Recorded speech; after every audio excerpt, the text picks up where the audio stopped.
یہ ذہن میں رکھیں کہ اس دور کا 5 روپے کا نوٹ آج کے 100 روپے کے برابر تھا۔ قمر بائی کی نائکا نے جو گانے والیوں کے ساتھ ہوا کرتی ہے کہا کہ بھائی ذرا آرام کر لیں، گاتے گاتے اور اٹھ اٹھ کر ویلے وصول کر کر کے تھک گئی ہیں۔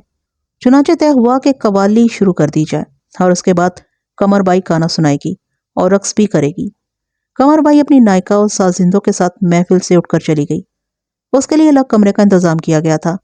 قوالوں نے محفل جمائی۔ میں نے دیکھا کہ قمر بائی کی نائکا اور سازندے قوالی سننے کے لیے آ گئے۔ قوالی ابھی شروع ہی ہوئی تھی کہ ایک آدمی نے لڑکی کے باپ کے کان میں کچھ کہا۔ اتفاق سے میں دیکھ رہا تھا۔ میں نے لڑکی کے باپ کو چونکتے اور گھبرا کر اٹھتے دیکھا۔ اس نے دلہا کے باپ کے کان میں کچھ کہا۔ وہ بھی گھبرا کر اٹھا اور مہمانوں کو دیکھا۔ اس کی نظر مجھ پر پڑی تو دوڑا آیا۔ ملک صاحب، اس نے کانپتی ہوئی آواز میں کہا، قمر بائی قتل ہو گئی ہے۔ میرا ذہن محفل موسیقی سے اچھل کر تھانے جا پہنچا، جیسے تھانے میں کوئی مجھے قتل کی رپورٹ دے رہا ہو۔ مجھے اطمینان صرف اتنا ہوا کہ وہ تھانہ میرا نہیں تھا اور یہ کیس بھی میرا نہیں تھا، لیکن تھانے دار ہوتے ہوئے میں اس سے لا تعلق نہیں رہ سکتا تھا۔ اس تھانے کا SHO ایک ہندو سب انسپیکٹر راجیش نندا تھا۔ خوبصورت جوان اور بہت قابل پولیس آفیسر تھا۔ دماغ کا تیز اور جسم کا پھرتیلا تھا۔ وہ ان آدمیوں میں سے تھا جو آج کا کام کل پر ملتوی کرنے کی بجائے کل کا کام بھی آج ہی کر لیا کرتے ہیں۔ بڑے امیر ماں باپ کا بیٹا تھا، اس لیے اس میں لالچ کم تھا۔ اس نے رشوت کا ریٹ اتنا اونچا مقرر کر رکھا تھا کہ ہر کوئی اس سے اپنا کام نہیں کرا سکتا تھا۔ اس کا مطالبہ کوئی جاگیردار یا ٹھیکیدار ہی پورا کر سکتا تھا۔ راجیش لڑکی والوں کی طرف سے مدعو تھا۔ وہ عام ہندوؤں سے مختلف آدمی تھا۔ اس نے کھانا ہمارے ساتھ کھایا اور بڑے مزے سے گوشت کھاتا رہا تھا۔ وہ تنگ نظر نہیں تھا۔ وہ میرے پاس بیٹھا تھا۔ دلہا کے باپ نے مجھے کہا کہ قمر بائی قتل ہو گئی ہے تو راجیش مجھ سے پہلے اٹھا اور پوچھا، کہاں؟ کمرے میں۔ قوالی روکتی گئی۔ لڑکی اور لڑکے کے باپ حویلی کی طرف دوڑے۔ میں اور راجیش ان کے ساتھ گئے۔ دلہا بھی اٹھ دوڑا۔ ذرا سی دیر میں ہڑبونگ مچ گئی۔ دھماکے کی طرح خبر لوگوں میں پھیل گئی کہ گانے والی قتل ہو گئی ہے۔ وہاں لوگ تھوڑے نہیں تھے، دور دور سے تماشائی آئے ہوئے تھے۔ وہ سب حویلی پر ٹوٹ پڑے۔ ان کے لیے گانے والی کے گانے کی نسبت اس کا قتل کا تماشا زیادہ دلچسپ اور سنسنی خیز تھا۔ اس ہجوم پر قابو پانا ناممکن تھا۔ حویلی وسیع و عریض تھی۔ ایک طرف باغیچہ سا تھا جس کے دو طرف دیوار تھی اور دو طرف برآمدے اور کمرے تھے۔ یہ مہمانوں کے لیے تھے۔ قمر بائی اور قوالوں کو انہی کمروں میں سے کمرے دیے گئے تھے۔ میں اور راجیش جب اس حصے کے دروازے میں داخل ہوئے تو لوگ ہمارے راستے میں آ رہے تھے۔ کسی کی رہنمائی میں ہم اس کمرے میں پہنچے جہاں فرش پر قمر بائی کی لاش پڑی تھی۔ خون اتنا کہ دروازے تک آ گیا تھا۔ میں نے اور راجیش نے لاش کو پیٹھ کے بل کیا۔ پیٹ چاک تھا اور انٹریاں وغیرہ باہر آ کر بکھر گئی تھیں۔ ایک زخم دل کے مقام پر تھا۔ خنجر یا چاقو استعمال کیا گیا تھا۔ ہم دونوں نے لاش کا نظری معائنہ کیا۔ حسین مغنیہ اسی لباس میں تھی جو پہنے ہوئے اس نے گانے سنائے تھے۔ لباس پھٹا ہوا یا اترا ہوا نہیں تھا۔ صاف پتہ چلتا تھا کہ اسے صرف قتل کیا گیا ہے۔ اس سے پہلے اس کے ساتھ کوئی اور زیادتی یا چھیڑ چھاڑ نہیں کی گئی۔ اس کے گلے میں قیمتی ہار تھا، انگلیوں میں سونے کی 2 انگوٹھیاں، کانوں میں سونے کے جھمکے اور کلائیوں میں سونے کی چوڑیاں تھیں۔ ہر ایک چیز جسم پر موجود تھی۔ پلنگ پر اس کا پرس پڑا تھا۔ کھول کر دیکھا، نوٹوں سے بھرا پڑا تھا۔ یہ ویلوں کی رقم تھی۔ عداوت یا رقابت؟ راجیش نے کہا۔ میں نے تائید میں سر ہلایا۔ یہ بات صاف تھی کہ قاتل کو مقتولہ کے نہ حسن و جوانی کے ساتھ کوئی دلچسپی تھی، نہ اس کے زیورات اور رقم کے ساتھ۔ وہ اسے قتل کرنے آیا تھا، قتل کر گیا۔ یہ بھی واضح تھا کہ قاتل بہت دلیر تھا، یا کوئی اس حویلی کا رہنے والا تھا جو اطمینان سے اندر آیا اور قتل کر گیا۔ اسے الٹا پلٹا کر دیکھا۔ باہر حویلی کے اندرونی باغیچے اور برآمدوں میں جو شور و غل تھا، اسے پتہ چلتا تھا کہ تماشائیوں کا سارا ہجوم اندر آ گیا۔ اچانک ایک بلند اور گھبرائی ہوئی آواز سنائی دی، مارا کیا؟ مار گیا، ادھر آنا! اور بھگدڑ مچ گئی۔ میں اور راجیش کمرے سے نکلے۔ ایک آواز کانوں میں پڑی، تحصیلدار صاحب کو چاقو مار گیا ہے۔ باغیچے کی دیوار کا ایک ہی دروازہ تھا۔ میں ہجوم کو چیرتا تماشائیوں کو گھونسے، کندھے اور ٹھڈ مارتا دروازے تک گیا اور دروازہ بند کر کے زنجیر چڑھا دی۔ راجیش کو آواز دی۔ وہ بھی ہجوم میں سے بڑی مشکل سے مجھ تک پہنچا۔ وہاں روشنی کم تھی، صرف 2 بلب جل رہے تھے جن کی روشنی ہجوم نے رک رکھی تھی۔ راجیش، میں نے کہا، 3-4 آدمی یہاں لاؤ جو کسی کو باہر نہ نکلنے دیں۔ اس نے کچھ نام پکارے۔ میں نے بڑی بلند آواز سے کہا۔ تمام آدمی جہاں جہاں کھڑے ہیں وہیں بیٹھ جائیں اور خاموش ہو جائیں، ورنہ ہم گولی چلا دیں گے۔ گولی چلانے کے لیے نہ میرے پاس کچھ تھا نہ راجیش کے پاس۔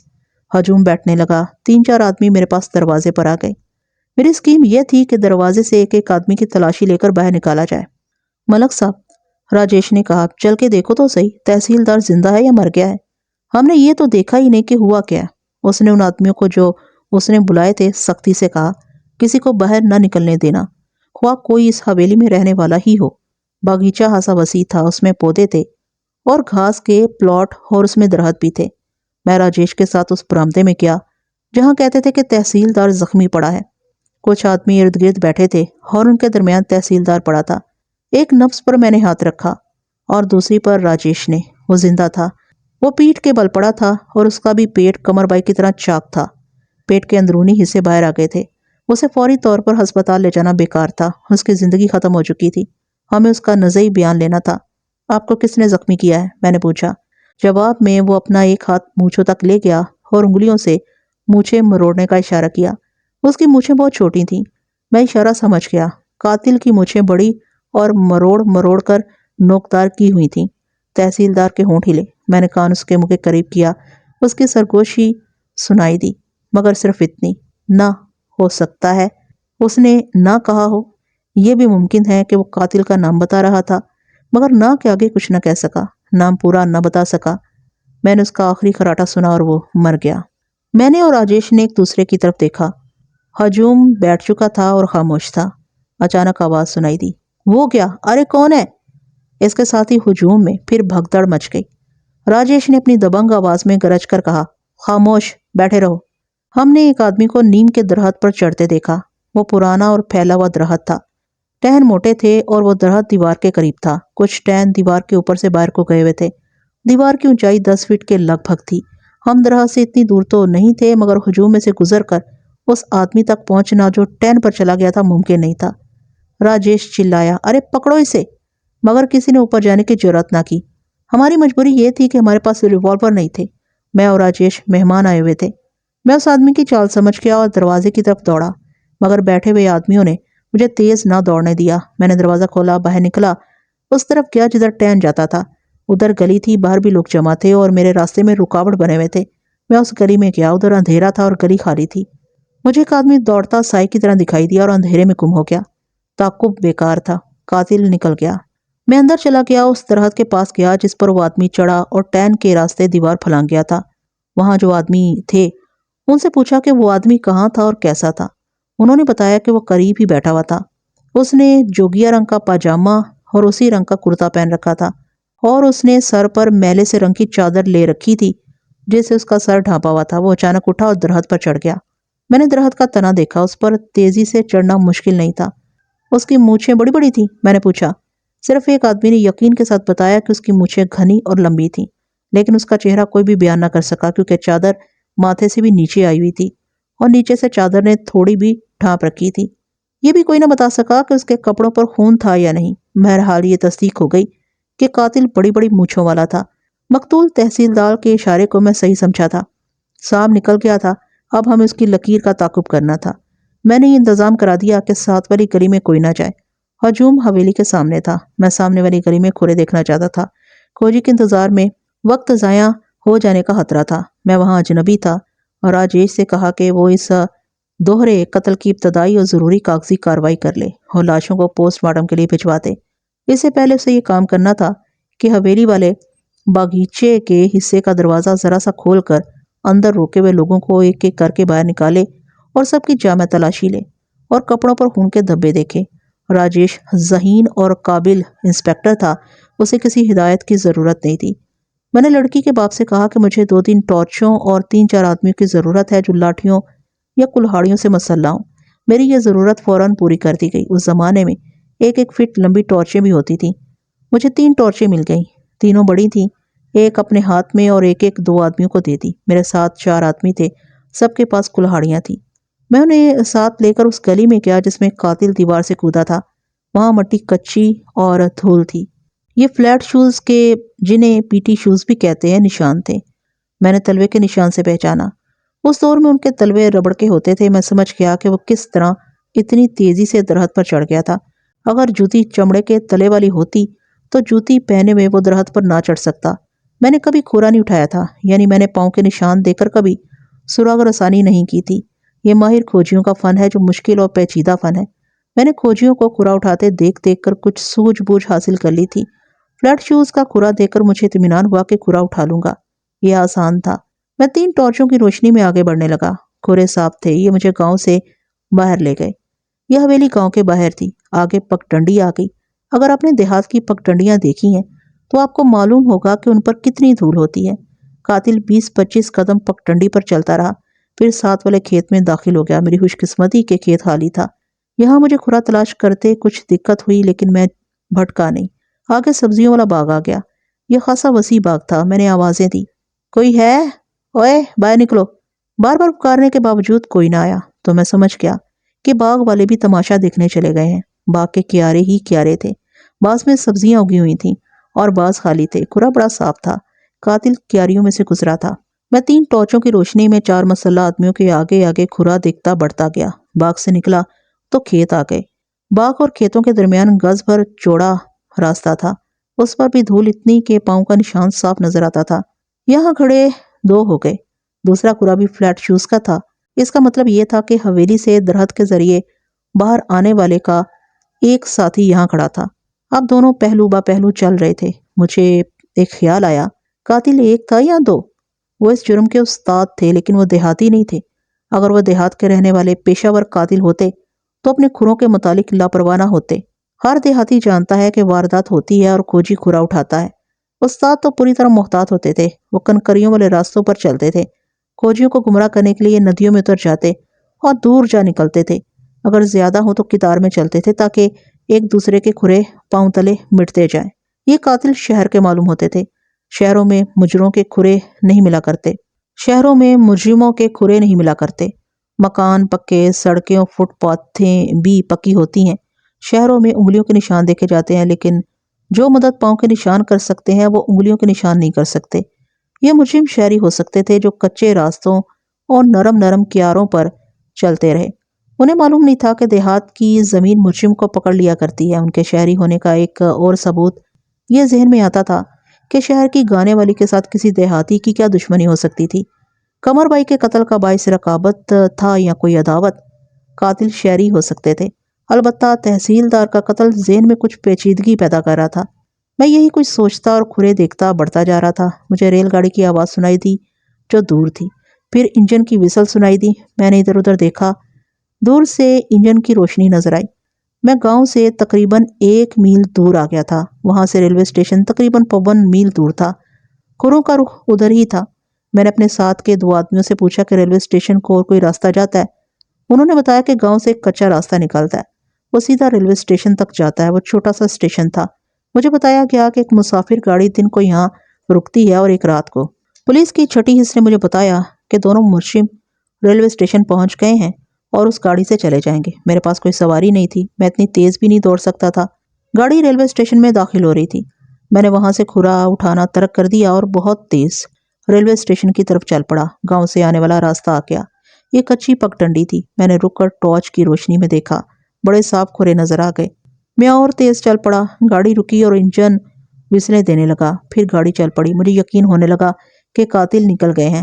میں جب ریلوے اسٹیشن پہنچا تو گاڑی دور جا چکی تھی۔ اسٹیشن ماسٹر اپنے کوارٹر کو جا رہا تھا۔ اسے روکا، اس کے دفتر لے گیا، بکنگ کلرک کو بلایا۔ میں نے اپنا تعارف کرایا اور اسے بتایا کہ ایک گانے والی اور ایک تحصیلدار قتل ہو گئے ہیں۔ اسٹیشن ماسٹر نے بتایا کہ وہ بھی وہاں مدعو تھا، لیکن اس کا ایک آفیسر گزر رہا تھا، اس لیے نہ جا سکا۔ میں نے اسے بتایا کہ مجھے اس کے تعاون کی ضرورت ہے۔ بکنگ کلرک سے پوچھا کہ کتنے آدمیوں نے ٹکٹ لیے تھے۔ اس نے کہا 4 ٹکٹ فروخت ہوئے ہیں۔ میں نے اسے پوچھا کہ ان چاروں کے حلیے اور چہرے اسے یاد ہیں۔ اس نے جواب دیا کہ چہرے دیکھنا اور یاد رکھنا آسان نہیں ہوتا۔ وہ سوچنے لگا، پھر کہنے لگا 3 مرد تھے جو بالکل دیہاتی تھے اور ایک ادھیڑ عمر عورت تھی۔ ان میں سے کسی کی بڑی بڑی مونچھیں تھیں۔ میں نے پوچھا سر پر چادر اور اس کے کپڑے جوگیا رنگ کے ہوں گے؟ نہیں، اس نے جواب دیا، اتنی بڑی بڑی مونچھوں والا کوئی نہیں تھا اور کسی کے سر پر چادر بھی نہیں تھی۔ کانٹے بدلنے والا ایک ملازم وہاں کھڑا تھا۔ اس نے کہا میں نے 2 آدمیوں کو چلتی گاڑی پر سوار ہوتے دیکھا تھا۔ میں ڈرائیور کو گولا یعنی ٹوکن دینے گیا تو گاڑی چلنے کا وقت ہو گیا۔ میں وہیں کھڑا رہا۔ گاڑی چل پڑی تو ایک طرف سے پلیٹ فارم کے باہر سے 2 آدمی دوڑے آئے اور دونوں پہلے ڈبے کے پہلے کمپارٹمنٹ میں سوار ہو گئے۔ انہوں نے یقیناً ٹکٹ نہیں لیے تھے۔ ان میں سے ایک کی مونچھیں بڑی بڑی تھیں۔ میں نے پوچھا تم نے غور سے تو نہیں دیکھا ہوگا؟ دونوں نے سروں پر اس طرح چادریں لے رکھی تھیں کہ ان کے چہرے اچھی طرح نظر نہیں آتے تھے۔ اس نے جواب دیا، وہاں روشنی کم تھی۔ آپ بابو صاحب سے جوگیا کپڑوں کا پوچھ رہے تھے؟ مجھے ایسے خیال آتا ہے جیسے ایک کے کپڑے جوگیا رنگ کے تھے۔ یہ تھے میرے مجرم۔ انہوں نے ٹکٹ نہیں لیے تھے۔ وہ گاڑی کے وقت سے پہلے اسٹیشن تک پہنچ گئے ہوں گے، لیکن پلیٹ فارم سے باہر انجن کی طرف کہیں رکے رہے۔ گاڑی چلی تو دوڑ کر سوار ہو گئے۔ میں نے اسٹیشن ماسٹر سے پوچھا کہ اس وقت گاڑی کہاں ہوگی؟ ان سے باتیں کرتے 55 گھنٹہ گزر گیا تھا۔ اسٹیشن ماسٹر نے 25 میل دور کے ایک اسٹیشن کا نام لیا۔ میں نے اسے کہا کہ وہ اس اسٹیشن ماسٹر کو فون کرے اور کہے کہ گاڑی کو وہیں روکے رکھے۔ اسٹیشن ماسٹر ہچکچایا۔ میں نے اسے کہا کہ 2 انسان قتل ہو گئے ہیں اور قاتل اس گاڑی میں فرار ہو رہے ہیں۔ میں پولیس آفیسر ہوں۔ اگر گاڑی نہ روکی گئی اور قاتل نکل گئے تو اسٹیشن ماسٹر جواب دہ ہوگا کہ اس نے گاڑی روکنے کا انتظام کیوں نہیں کیا۔ اسٹیشن ماسٹر نے وہ اسٹیشن ملا دیا اور وہاں کے اسٹیشن ماسٹر کو میرے متعلق بتا کر فون مجھے دے دیا۔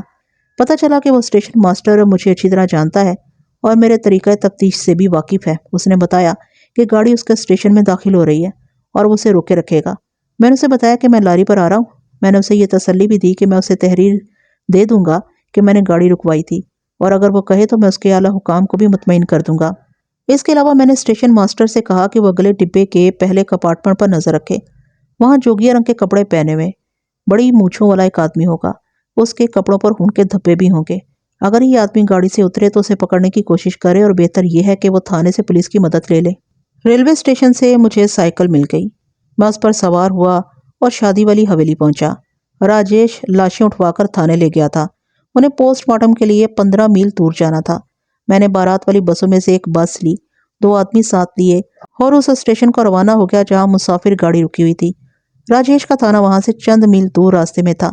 وہاں ذرا سا رک کر اسے بتایا کہ میں کیا کچھ کر آیا ہوں اور اب کہاں جا رہا ہوں۔ اس کی بہت حوصلہ افزائی ہوئی۔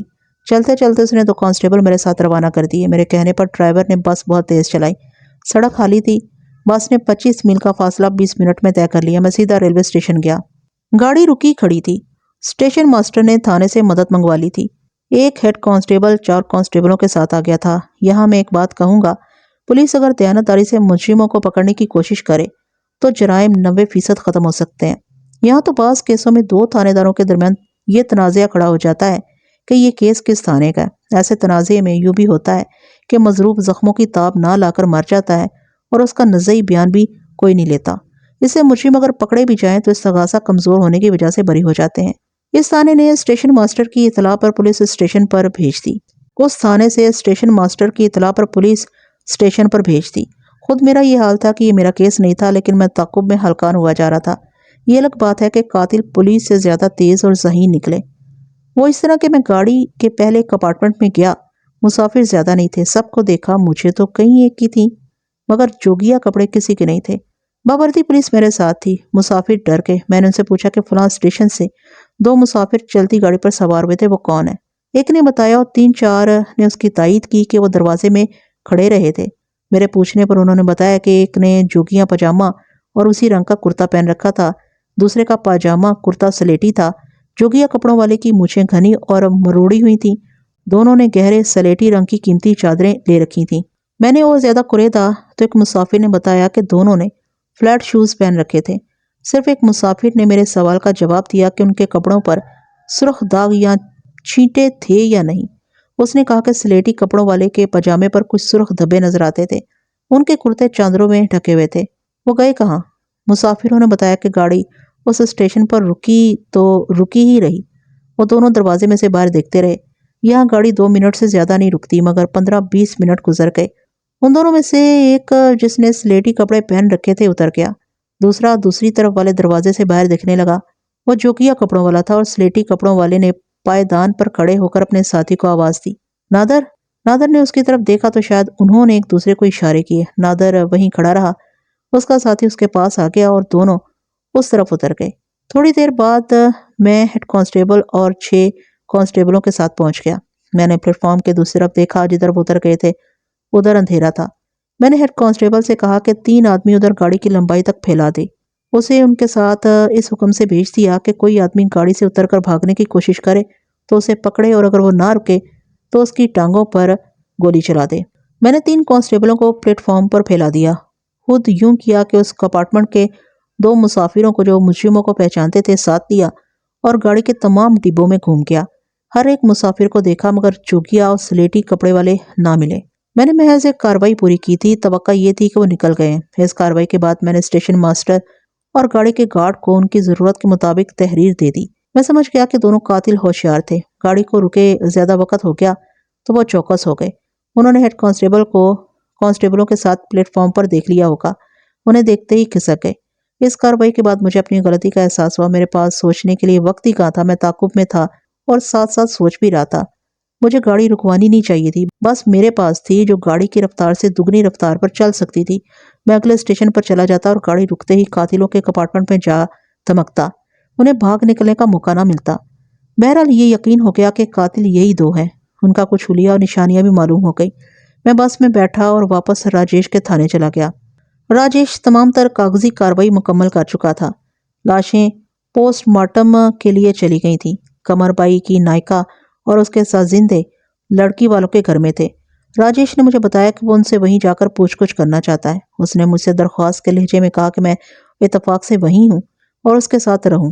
میں رات تک تو رک سکتا تھا، اگلے دن رکنا میرے بس سے باہر تھا، تاہم میں نے اس کا ساتھ دینے کا وعدہ کیا اور ہم دونوں لڑکی والے کے گھر چلے گئے۔ طوائف و ناچنے گانے والیوں کی اپنی دنیا ہوتی ہے، ان کے طور طریقے الگ، سیاست الگ، ان کی چاہت الگ اور ان کے تعصبات اور عداوتیں الگ ہوتی ہیں۔ وہاں دوستی اور دشمنی کا تصور کچھ اور ہوتا ہے، وہاں جسم اور ناز و انداز کا کاروبار ہوتا ہے اور محبت صرف پیسے سے ہوتی ہے۔ اس دنیا میں کوئی واردات ہو جائے تو سراغ لگانا مشکل نہیں ہوتا۔ پولیس والے عصمتوں کی اس منڈی کو بڑی اچھی طرح سمجھتے ہیں۔ قمر بائی گانے والی خوبصورت عورت تھی، بلکہ میں اسے لڑکی کہوں گا، اس کے چاہنے والے کئی ہوں گے اور ان سب میں رقابت لازمی تھی۔ قمر بائی اور تحصیلدار کا قتل رقابت کا ہی نتیجہ معلوم ہوتا تھا۔ ہمیں سب سے پہلے یہ معلوم کرنا تھا کہ قمر بائی کے چاہنے والے کون کون تھے۔ گانا سننے کے لیے تو اس کے کوٹھے پر بے شمار لوگ جاتے ہوں گے، لیکن چند ایسے الو کے پٹھے بھی ہوتے ہیں جو گانے والیوں کو دل دے بیٹھتے ہیں اور ان کے اس جھانسے میں آ جاتے ہیں کہ وہ بھی انہیں دل و جان سے چاہتی ہیں۔ لڑکی کے جاگیردار باپ کے گھر گئے، وہاں تو دولت لٹ رہی تھی اور دور دور سے تماشائی آئے ہوئے تھے۔ وہاں بارات بھی اتری ہوئی تھی، مگر اب وہاں الو بول رہے تھے۔ رات کی تاریکی میں ایسے لگتا تھا جیسے یہ محل جیسی حویلی آسیب زدہ ہو گئی ہو۔ رات آدھی سے زیادہ گزر گئی تھی۔ وہاں چند ایک آدمی جو اس حویلی کے ملازم اور مکین تھے اور باراتی موجود تھے، لیکن ایسی خاموشی جیسے وہاں کوئی بھی نہ ہو۔ لڑکی کے باپ اور لڑکی کے باپ نے مجھے کہا کہ میں تفتیش اپنے ہاتھ میں رکھوں۔ لڑکے کا باپ مجھے وہیں رکھنے پر زیادہ اصرار کر رہا تھا۔ میں نے اسے بتایا کہ میں اپنے آپ ہی دوسرے تھانے کے کیسوں میں دخل اندازی نہیں کر سکتا، اس کے علاوہ میں اپنے تھانے سے غیر حاضر نہیں ہو سکتا۔ یہ تو بتایا نہیں جا سکتا تھا کہ تفتیش کتنے دنوں یا کتنے مہینوں میں ختم ہوگی۔ دولہا کے باپ نے کہا کہ وہ مجھے ایس پی سے احکام لے دے گا۔ مجھے معلوم تھا کہ ان دونوں باپوں کا انگریز افسروں کے ساتھ اٹھنا بیٹھنا ہے اور یہ ہوش آمدی لوگ ہیں۔ انگریز افسروں سے اتنا سا حکم لے سکتے ہیں کہ فلاں کیس کی تفتیش میں فلاں سب انسپیکٹر کو بھی لگا دیا جائے۔ تحصیلدار 40 سال کا ہوبرو مسلمان تھا، ان دنوں دلی میں ہوتا تھا۔ بالائی آمدنی کے علاوہ بہت سی زرخیز اراضی کا مالک بھی تھا۔ میرا اور راجیش کا خیال تھا کہ تحصیلدار کو اس کے کسی رقیب نے قتل کرایا ہے۔ دونوں کا اکٹھا قتل بتاتا تھا کہ ان دونوں کا آپس میں تعلق تھا۔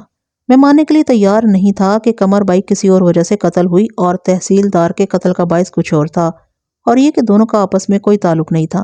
ہم نے قمر بائی کے ساتھ زندوں اور نائکا کو اکٹھے ہی الگ بٹھا لیا۔ یہ طریقہ صحیح نہیں تھا، ان سے الگ الگ پوچھ گچھ ہونی چاہیے تھی، لیکن راجیش کہتا تھا کہ اکٹھے بٹھانا فائدہ مند رہے گا۔ میں مان گیا۔ قمر بائی کے ساتھ زندے 3 تھے اور ایک نائکا۔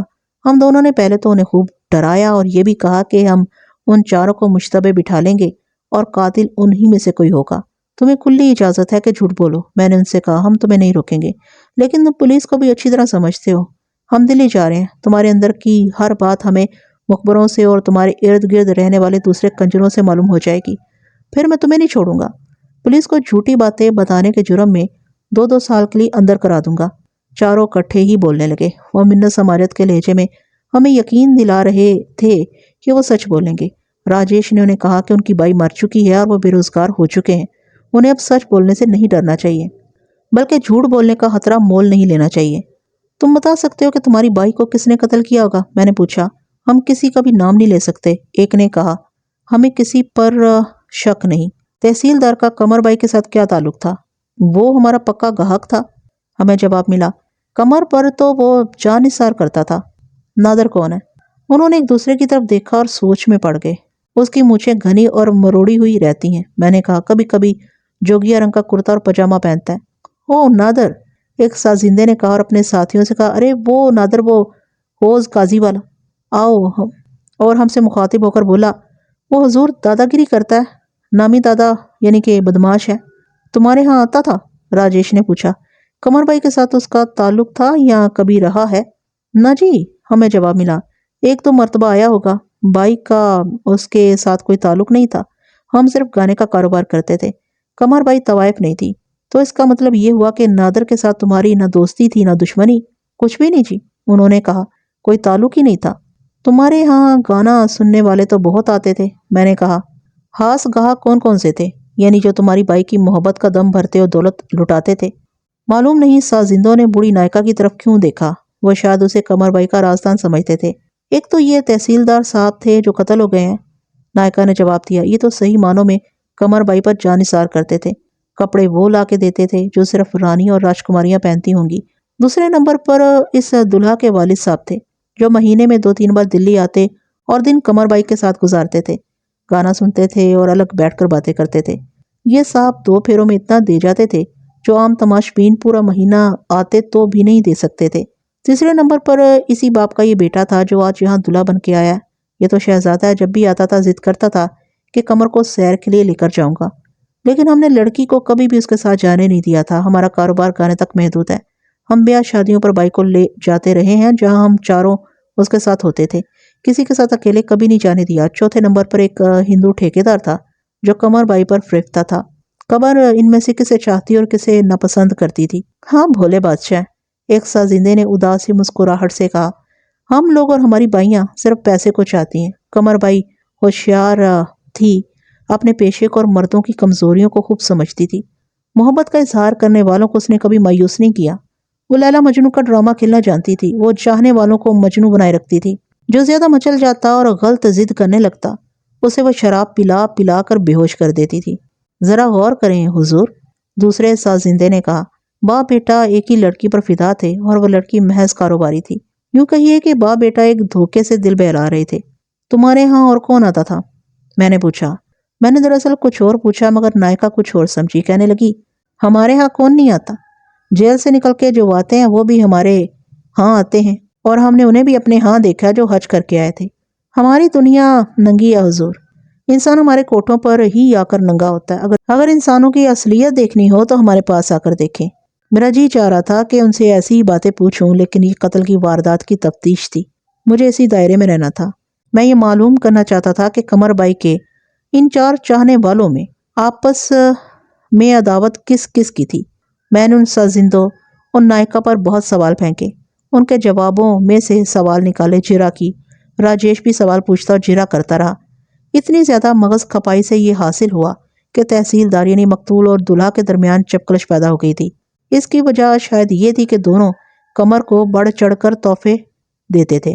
نائکا نے دلہا کے متعلق بتایا کہ وہ قمر بائی سے کہا کرتا تھا کہ تحصیلدار کے ساتھ بے رخی سے پیش آیا کرو۔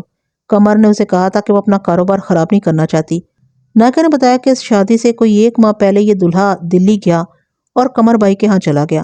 دن کا وقت تھا، تحصیلدار کو ابھی تک معلوم نہیں تھا کہ اس نوجوان کا باپ بھی قربانی کا شیدائی ہے۔ اس نوجوان نے تحصیلدار کے ساتھ گستاخی سے بات کی۔ تحصیلدار نے اسے کہا کہ وہ یہاں سے نکل جائے۔ دلہا طیش میں آ گیا۔ اس نے قمر کو بازو سے پکڑ کر اپنی طرف کھسیٹا۔ اس پر قمر کو غصہ آ گیا۔ اس نے تحصیلدار سے کہا کہ یہ فلاں جاگیردار کا بیٹا ہے جو یہاں آیا کرتا ہے۔ تحصیلدار اس کے باپ کو اچھی طرح جانتا تھا۔ اس نے دلہا سے کہا کہ وہ فوراً باہر چلا جائے ورنہ وہ اس کے باپ کو بتا دے گا۔ ترش کلامی میں تحصیلدار نے کہہ دیا، جیسا باپ ویسا بیٹا۔ دلہا نے غصے سے گرجتے ہوئے کہا، یہ رنڈی تمہاری ماں تو نہیں؟ تحصیلدار بھڑک اٹھا مگر قمر بائی غصے سے بولی۔ اس نے دلہا سے کہا، میں رنڈی نہیں ہوں، میں گاتی ہوں۔ تم نے مجھ میں رنڈیوں طوائفوں والی کون سی بات دیکھی ہے؟ قمر بائی تحصیلدار کی طرفدار ہو گئی۔ سازندوں نے بتایا کہ چونکہ وہ تحصیلدار تھا، حاکم تھا، اس لیے وہ اسے ڈرتے بھی تھے۔ قمر بائی نے اچھا کیا کہ تحصیلدار کو ناراض نہ کیا۔ دلہا میاں چلے گئے، لیکن جاتے جاتے قمر کو یہ دھمکی دے گئے کہ تمہارے منہ پر تیزاب نہ پھینکا تو میں بے غیرت ہوں گا۔ اس انکشاف سے یہ شک قدرتی تھا کہ قمر بائی اور تحصیلدار کو دلہا نے قتل کرایا ہے۔ قتل کا یہ موزوں موقع تھا۔ جاگیرداروں اور ان کے راجکماروں کے لیے کسی کو قتل کرانا مشکل نہیں تھا۔ کرائے کے پیشہ ور قاتل مل جاتے تھے۔ آپ کو پہلے بتا چکا ہوں کہ اس دلہا کو میں جانتا تھا۔ اوباش، عیاش، خود سر اور لڑاکا تھا۔ وہ آج کل کی پنجابی پکچروں کے ہیرو اور ویلن کی طرح بڑھ کے مارنے والا آدمی تھا۔ راجیش سازندوں اور نائکا سے پوچھ گچھ کر رہا تھا اور میں اپنے ہی ایک خیال میں الجھ کر اسے لاتعلق ہو گیا۔ اپنے متعلق آپ کو پہلے بھی کبھی بتا چکا ہوں کہ کٹی پھٹی، چیری پھاڑی ہوئی اور گلی سڑی لاشیں دیکھ دیکھ کر اور قاتلوں، ڈاکوؤں اور عجیب و غریب ایب نارمل آدمیوں اور عورتوں سے پوچھ گچھ کر کے پولیس آفیسر انسانی جذبات سے محروم ہو جاتے ہیں، دل پتھر بن جاتے ہیں اور ضرورت بھی محسوس ہوتی ہے کہ جذبات کو مار دیا جائے۔ اگر ایک حسین و جمیل جوان بیوی اپنے بوڑھے اور عیاش خامد کو زہر دے کر مار ڈالے اور تھانے دار جذبات کے جال میں آ جائے کہ یہ جوان لڑکی قتل پر مجبور ہو گئی تھی اور یہ مظلوم ہے تو تھانے اور حوالاتیں دارالامان بن جائیں، کوئی قاتل سزا نہ پا سکے۔ مجھ میں یہ خامی تھی کہ میں اپنے جذبات کو نہ مار سکا۔ قانون کو میں نے جذبات پر کبھی قربان نہیں کیا تھا سوائے 2-3 کیسوں کے، لیکن اکثر کیسوں میں میرے جذبات ابل پڑتے تھے اور میں اپنا خون پینے لگتا تھا۔ یہی حال میرا یہاں ہوا۔ اگر اس گانے والی کو اور تحصیلدار کو دلہا نہیں قتل کرایا تھا تو میں راجیش اسے لاکھوں روپوں کی رشوت کے عوض بھی بخشنے کے لیے تیار نہیں تھے، مگر مجھے خیال یہ آ کے بے چین کرنے لگا کہ دلہا شادی کے 24 گھنٹے بعد ہی حوالات کا مہمان ہوگا، یہ ڈولی نہیں لے جا سکے گا اور اس کی ازدواجی زندگی کی ابتدا حوالات سے ہوگی اور شاید پھانسی کے تختے پر جا ختم ہو، یا یہ اس وقت قانون اور سزا کی گرفت سے نکلے گا جب اس کی جوانی ڈھل چکی ہوگی۔ یہ انگریزوں کی عطا کی ہوئی جاگیر کا قصور تھا۔ انگریزوں نے یہ جاگیر اس کے دادا پر دادا کو اپنی قوم سے غداری کے صلے میں دی تھی۔ جب ہندوستان میں مجاہدین آزادی کی لاشیں درختوں کے ساتھ لٹک رہی تھی اور ان کے لیڈروں کو عمر بھر کے لیے کالا پانی بھیجا جا رہا تھا، اس وقت دلہا کے دادا پر دادا انگریزوں سے اشرفیوں کی تھیلیاں اور جاگیریں وصول کر رہے تھے۔ انہی کی نشاندہیوں پر بے شمار مجاہدین پکڑے گئے اور فرنگیوں کی اذیتوں اور بربریت کا نشانہ بنے تھے۔ ابھی یہ جاگیردار اور ایمان کا یہ سودا رنگ دکھا رہا تھا۔ باپ بیٹا ایک ہی آبرو فاختہ مغنیہ کے چنگل میں پھنسے ہوئے تھے۔ ان کے ہاں اخلاق اور کردار کا نام و نشان نہ تھا۔ بیٹا قتل کے الزام میں پکڑا جانے والا تھا۔ اگر وہ قتل کرانے کا مجرم نہیں تھا تو بھی یہ صورت کتنی شرمناک تھی کہ باپ بیٹا ایک ہی کشتی میں سوار تھے اور یہ کشتی گناہوں کے دریا میں تیر رہی تھی۔ میں آپ کو اپنی تفتیش کی کہانیاں صرف تفریح تباہ کے لیے نہیں سنایا کرتا۔ آپ غور سے میری کہانیاں پڑھیں تو آپ کو ان میں نیکی اور بدی اور جزا و سزا کا فلسفہ ملے گا، کچھ عبرت ملے گی، اور یہ بھی کہ جس مجرم کو سزا دنیا کا قانون نہیں دے سکتا اسے خدا کا قانون ضرور پکڑتا ہے اور کسی نہ کسی رنگ میں سزا دیتا ہے۔ سنا ملک صاحب؟ راجیش نے میرے کندھے پر ہاتھ رکھ کر کہا۔ میں نے نہیں سنا تھا۔ سنا تو ہوگا لیکن میرا دھیان اپنے خیالوں میں الجھ گیا تھا۔ ایک صورت اور سامنے آ رہی ہے، راجیش نے کہا، یہ بھی سن لو۔ پھر سناؤ یار، میں نے قدرے اکتائے ہوئے لہجے میں کہا۔ ہم بائی کا مجرا دیکھنے آئے تھے اور وہ قتل ہو گئی۔ آپ دوسری بائی کا مجرا سنو، راجیش نے کہا۔ راجیش سازندوں سے کچھ نہ کچھ پوچھتا رہا۔ پتہ چلا کہ قمر بائی کی دشمنی ایک اور گانے والی کے ساتھ تھی۔ یہ بات اس طرح سامنے آئی کہ راجیش نے ان سے پوچھا تھا کہ دلہن کے باپ نے یہاں بلانے کے لیے قمر بائی کا انتخاب کس طرح کیا تھا؟ کیا یہ بھی اس کے چاہنے والوں میں سے تھا یا کسی اور نے قمر بائی کی سفارش کی تھی؟ سازندوں اور نائکا نے بتایا کہ دلہن کا باپ ان کے ہاں کبھی نہیں گیا تھا۔ قمر بائی کا انتخاب دلہا کے باپ اور تحصیلدار نے کیا تھا۔ انہوں نے بتایا کہ دلہن کے باپ نے کیرتن کماری کو پسند کیا تھا، لیکن تحصیلدار کو جو دلہن کے باپ کا دوست تھا پتہ چل گیا۔ اس نے سودا منسوخ کرا دیا اور قمر بائی سے بات طے کرا دی۔ دلہا کے باپ نے بھی قمر بائی کی سفارش کی اور سودا پکا ہو گیا۔ نائکا نے یہ بات پوری تفصیل سے سنائی تھی۔ ان تفصیلات اور بظاہر ذرا سی بےمانی باتوں میں سے تفتیش کے کام کی باتیں نکل آئیں۔ چیرا اور سوال در سوال کے سلسلے کے دوران پتہ چلا کہ تحصیلدار پہلے کیرتن کماری کے ہاں جایا کرتا تھا۔ وہ گاتی تھی اور ناچتی بھی تھی، اچھی خوبصورت تھی۔ تحصیلدار موٹا گاہک تھا اور حاکم بھی تھا۔ پڑوس کی طوائفوں کے دلال ایک دوسرے کے موٹے گاہکوں پر نظر رکھتے اور انہیں اپنی طرف کھینچنے کی کوشش کرتے ہیں۔ تحصیلدار نے قمر بائی کو کسی شادی پر دیکھا تھا۔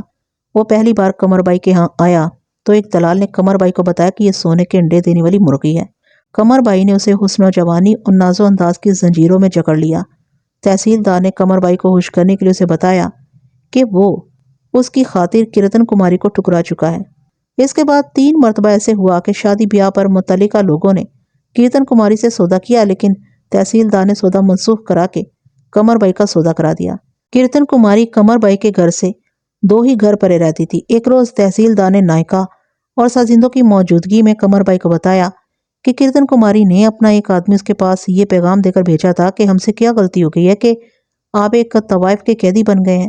تحصیلدار نے بتایا کہ اس نے پیغام کا یہ جواب دیا تھا کہ تم قمر بائی کے پاؤں کی حق بھی نہیں، کچھ اور سخت اور تنزیہ باتیں بھی کہلا بھیجی تھی۔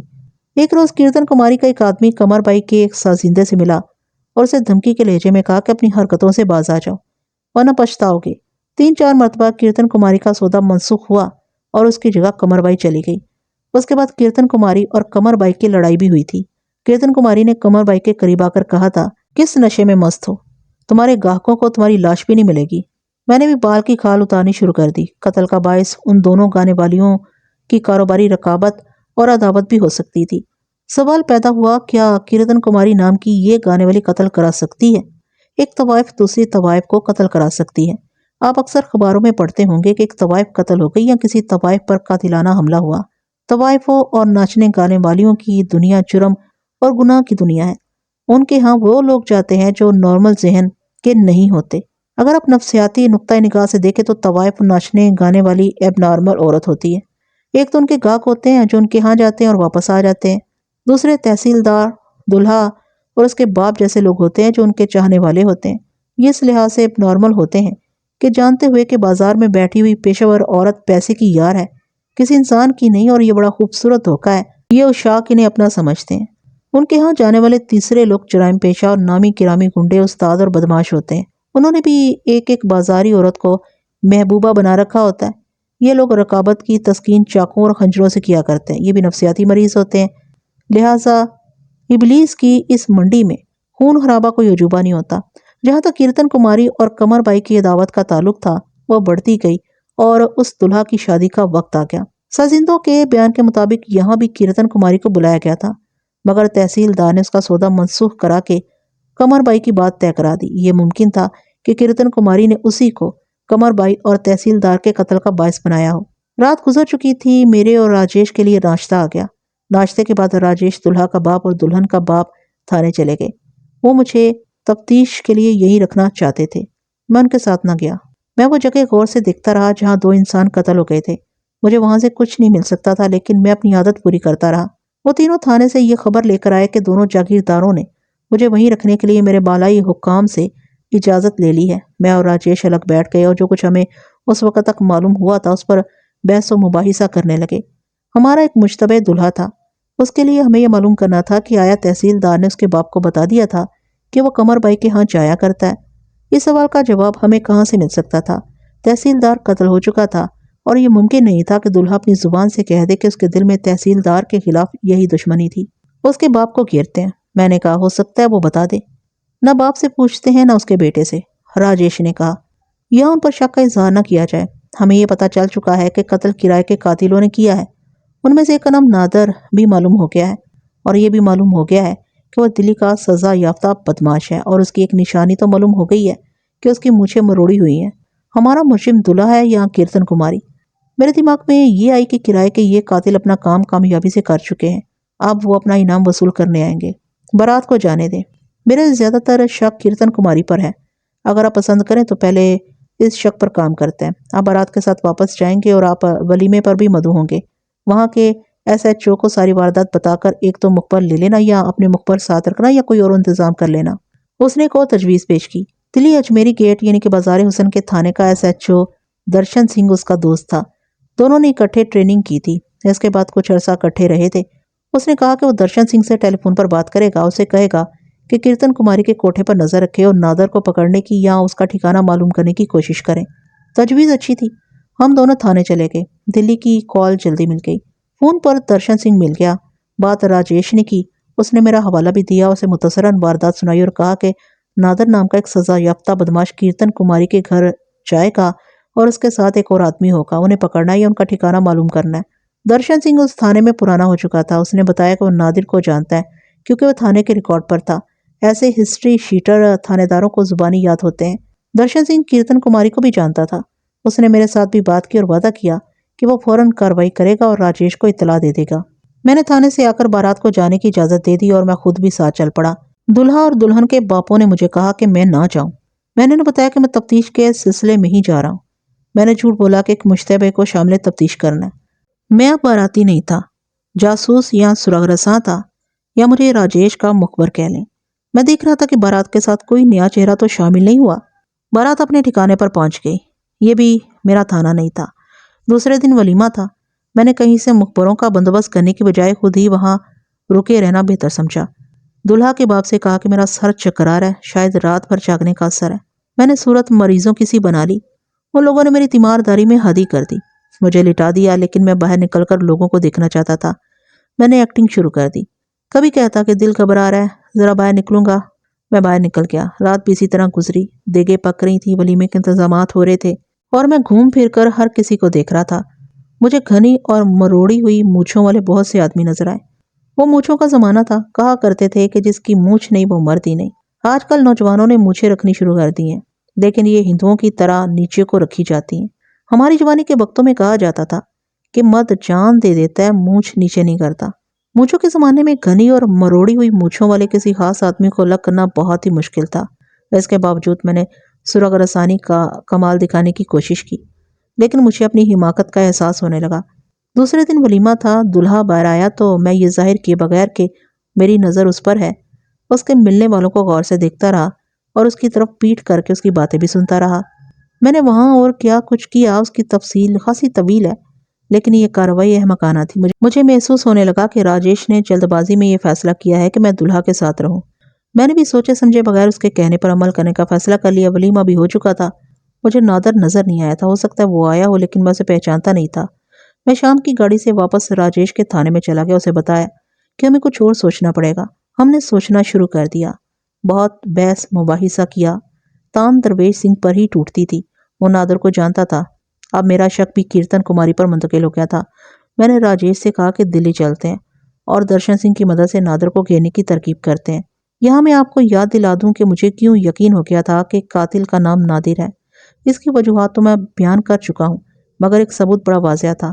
میں سنا چکا ہوں کہ تحصیلدار نے مرتے وقت کچھ کہنے کے لیے ہونٹ ہلائے تھے۔ میں نے کان اس کے ہونٹوں کے ساتھ لگایا تو مجھے اس کی سرگوشی سنائی دی تھی، لیکن وہ صرف نہ یا نہ ہی کہہ سکا اور مر گیا۔ اس کے علاوہ اس نے مجھے مروڑنے کا اشارہ کیا تھا۔ اس وقت میں نہیں سمجھ سکا تھا کہ اس نے کیوں نہ کہی ہے۔ جب گاڑی کے مسافروں نے بتایا تھا کہ سلیٹی رنگ کے پاجامے اور کرتے والے نے جوگیا رنگ کے پاجامے کرتے والے کو نادر کہہ کر پکارا تھا، تو مجھے یاد آیا کہ مقتول نے نزاع کے وقت نادر کہنا چاہا تھا۔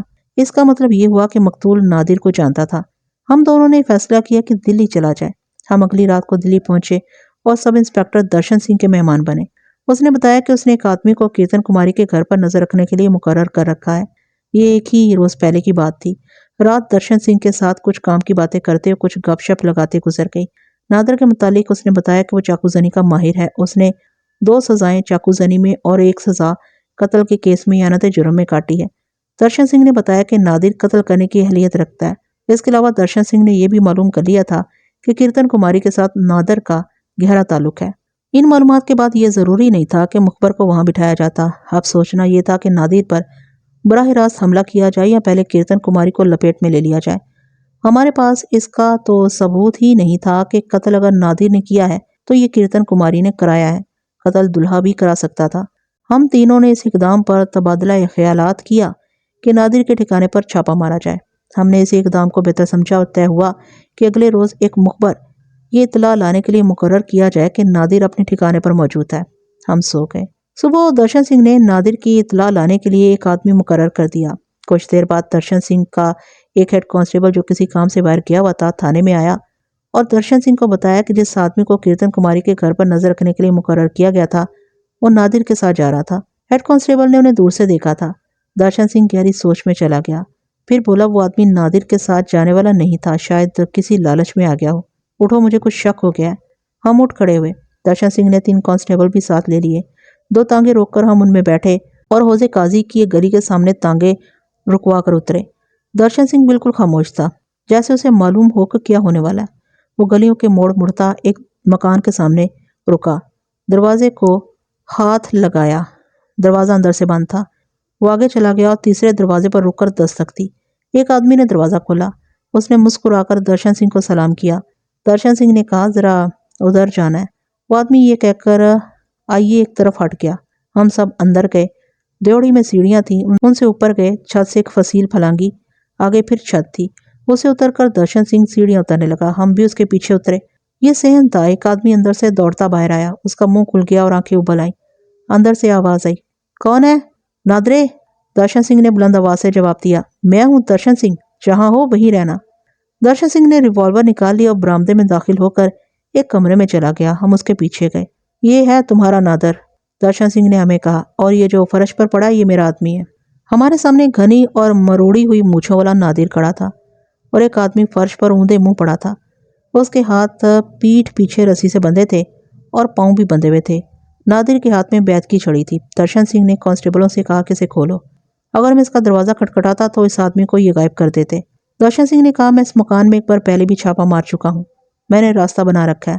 یہ واقعہ یوں ہوا تھا کہ جو آدمی رسیوں میں بندھا پڑا تھا درشن سنگھ کا وہ مخبر تھا جسے اس نے کیرتن کماری کے کوٹے پر نظر رکھنے کے لیے مقرر کر رکھا تھا۔ طوائفوں اور ناچنے گانے والیوں کے ہاں رات کو رونق ہوا کرتی ہے۔ اس بازار میں اتنی بھیڑ ہوتی تھی کہ چلنے کا راستہ نہیں ملتا تھا۔ دن کے وقت وہاں الو بولا کرتے تھے۔ یوں کہہ لیں کہ گناہوں کی اس دنیا کے دن سوتے اور راتیں جاگتی ہیں۔ استاد جرائم پیشہ عموماً دن کے وقت طوائفوں کے ہاں جایا کرتے تھے۔ مخبر نے بتایا کہ وہ صبح کے وقت تو اس بازار میں ٹہل رہا تھا کہ نادر کیرتن کماری کے گھر سے نکلا۔ نادر اس مخبر کو جانتا تھا۔ نادر نے اسے کہا کہ ایک ضروری کام ہے، ذرا ساتھ چلو۔ یہ آدمی چونکہ نادر کے لیے یہاں بھیجا گیا تھا اس لیے وہ اس کے ساتھ چل پڑا۔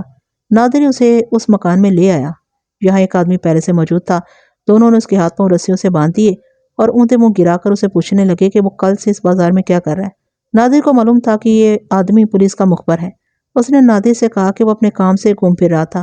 نادر نے اس کی پیٹھ پر بیت کی چھڑی اتنے زور سے ماری کہ وہ بلبلا اٹھا۔ نادر نے اسے کہا کہ وہ مان جائے کہ اسے یعنی کہ نادر کے لیے بھیجا گیا ہے۔ یہ آدمی نہیں مان رہا تھا۔ اسے اور زیادہ مارا پیٹا گیا۔ اتنے میں ہم پہنچ گئے۔ دیکھو نادر، میں نے اس کے کندھے پر ہاتھ رکھ کر کہا، جو ہو گیا وہ جوگیا رنگ کے کپڑے اور اپنے ساتھی کے سلیٹی رنگ کے کپڑے اور چاقو یا خنجر جو بھی تم نے استعمال کیا تھا خود ہی نکال دو۔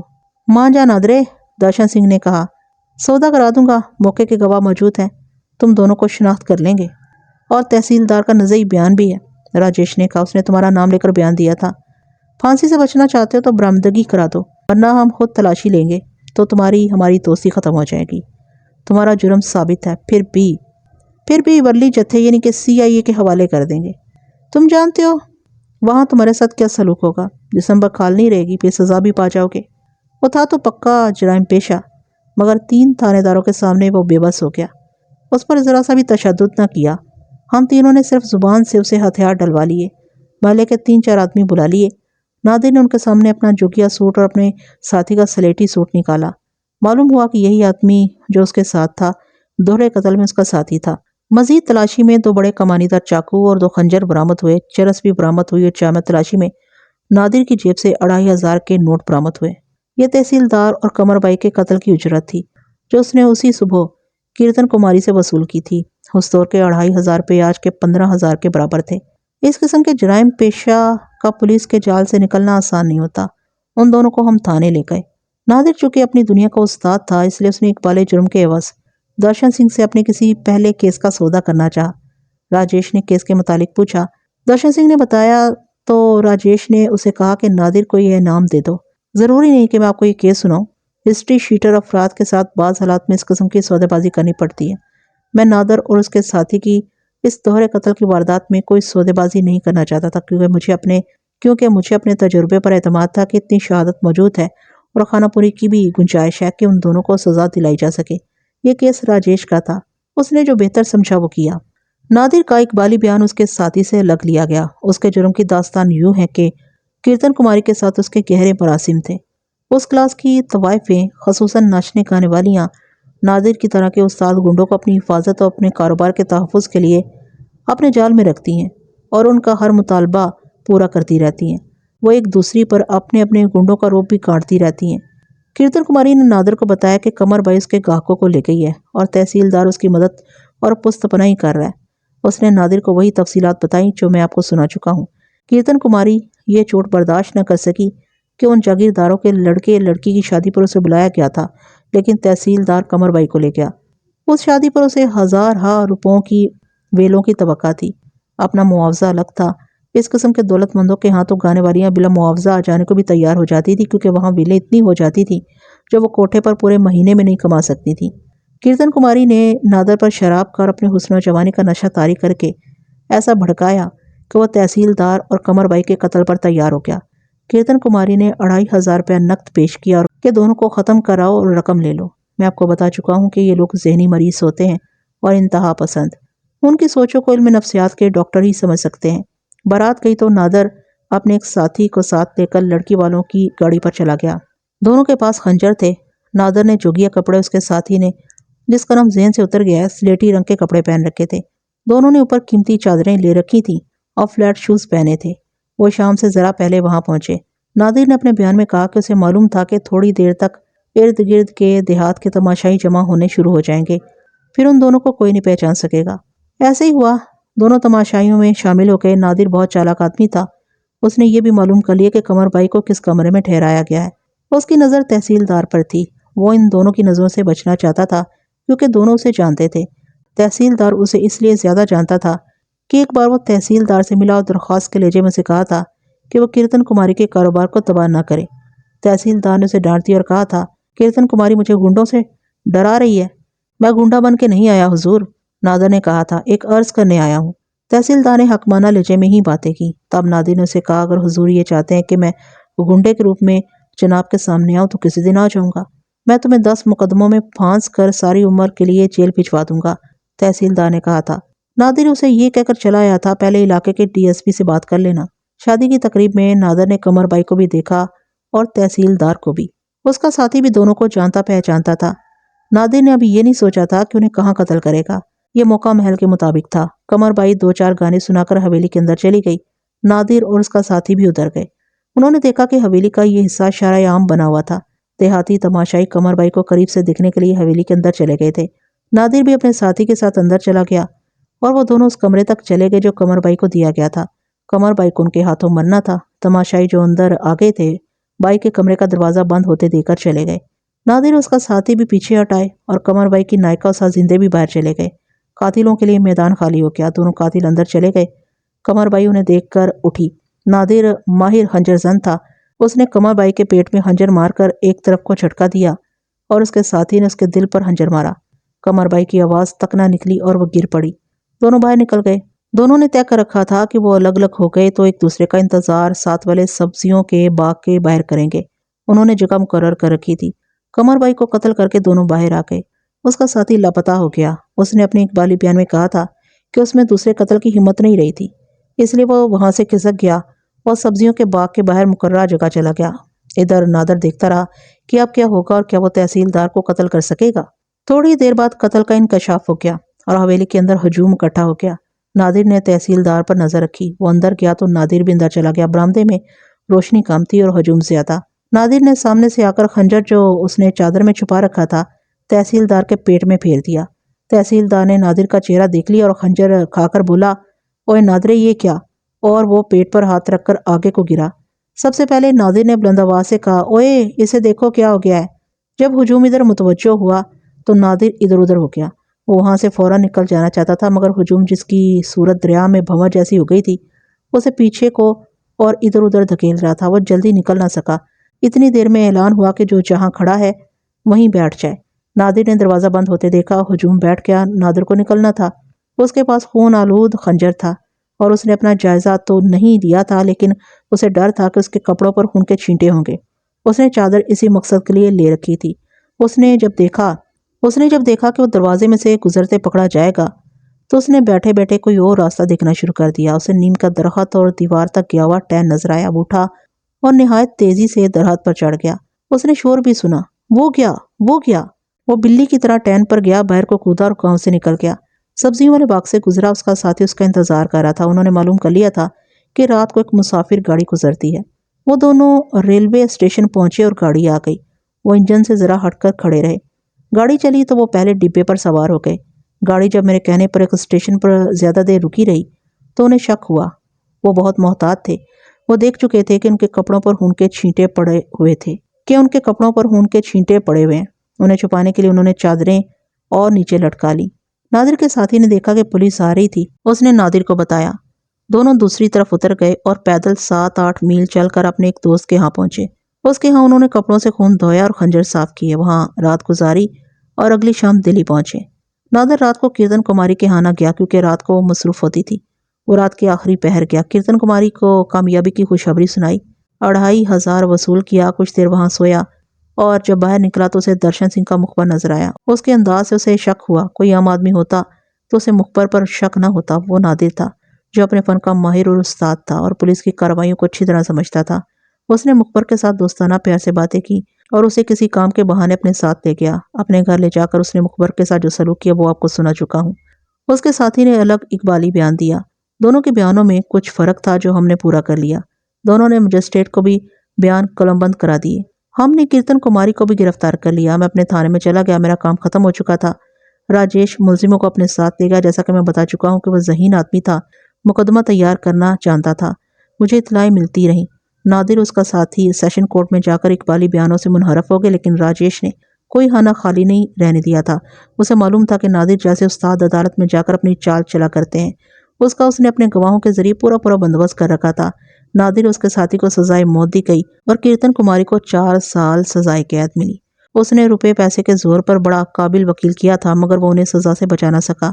ان کی اپیلیں بھی مسترد ہو گئیں۔ تو ناظرین، امید کرتی ہوں کہ کہانی آپ کو کافی پسند آئی ہوگی۔ پسند آئی ہے تو لائک، کمنٹ اور شیئر کرنا جاری رکھیے گا۔ اور اس کے ساتھ ساتھ یہ بھی عرض کرنا چاہوں گی کہ میرے اس چینل پر آپ کو بہت سے ناول سننے کو ملیں گے، وہ لازمی سے سنیے گا، آپ خاصا انجوائے کریں گے۔ مجھے اجازت دیجیے ایسی ہی کسی اچھی سی کہانی تک کے لیے۔ اللہ حافظ۔